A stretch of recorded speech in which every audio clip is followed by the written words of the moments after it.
Like back in August when the Sixers made a trade and Magic made a trade, and Denver made a trade, and Lakers made a trade, Howard and Bynum, these guys all moving. We were giving out A+s to Sixers and Lakers getting high marks to Denver and Orlando, boo.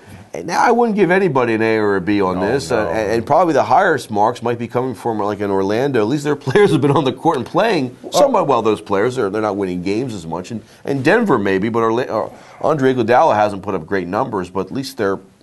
Yeah, Denver's a legitimate team. I mean, Denver, it'll be interesting to see how. I mean, Denver is about as good as you can be without having, like, a Tim Duncan or above type player, right? I mean, but the Lakers and the 76ers, it couldn't be any worse for them on what they thought they were getting and what they're actually seeing out there on the court. Dwight Howard to the Lakers hasn't worked out for, I don't get why, but it hasn't. Yeah, and I think you said it. I don't get why either. I mean, it's a good collection of talent. I think they have tried hard to make it work. I think the individuals. I mean, I'm impressed. I am actually impressed with what Kobe Bryant has done this year in terms of trying to change and trying to figure this out. And I still think, having watched a lot of parts of their games this year, they have a chance to be intriguing in the playoffs. I think I am hoping for that they make the playoffs and play like San Antonio or OKC in the first round. I think that would be really interesting. I don't think they're going to win. I don't think the Lakers are going to win, but I think that would be an amazingly interesting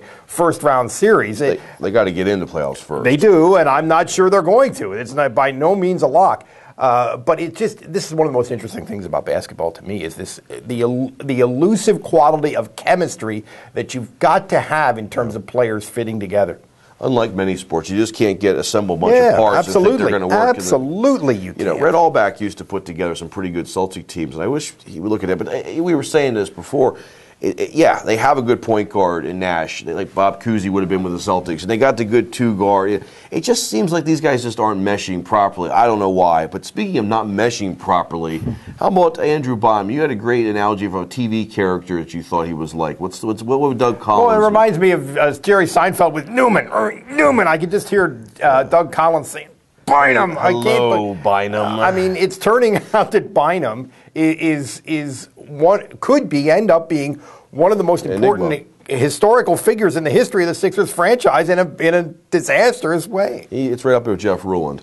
I think they had to make the trade when they made the trade because they just seemed to be wallowing in the same spot. They weren't going to get any better. They had to do something. I wasn't sold on this guy. I would have rather, if I had to take a player off the Lakers, would have rather had Paul Gasol. Because I would have too. What he could have brought to them and the maturity level and so forth. Because I sort of saw this coming. I sort of saw at some point this kid could shut down, and that's what's happening. I think his agents told him, don't even bother playing. It doesn't do you any good. Somebody's going to give you the money no matter what, and make sure you're fully healthy and don't take a chance.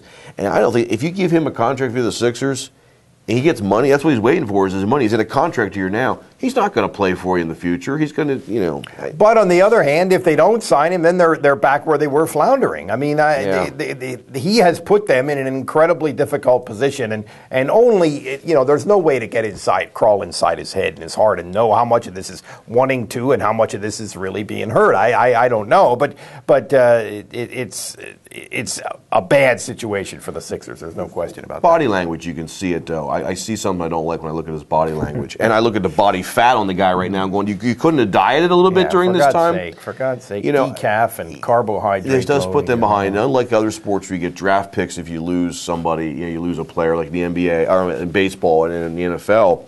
They don't get anything for him. But at least you get the money that you can save. And Paul Millsap is with Utah, power forward out there that I think would fit very well with Thaddeus Young. And you got Al Jefferson also from Utah, a big man, who both of these guys have a lot more heart and talent that I see on a consistent basis. But even if they get both of those, I don't disagree with you. Even if they get both of those guys, which they're not going to, they're still not a championship caliber team. That gets them to that 45 win plateau, maybe. Which is a lot of. That's like, I'll take it. That's like the glass ceiling in the NBA. It's just hard in the NBA to get. It's very, very hard. I think that's the overarching point here.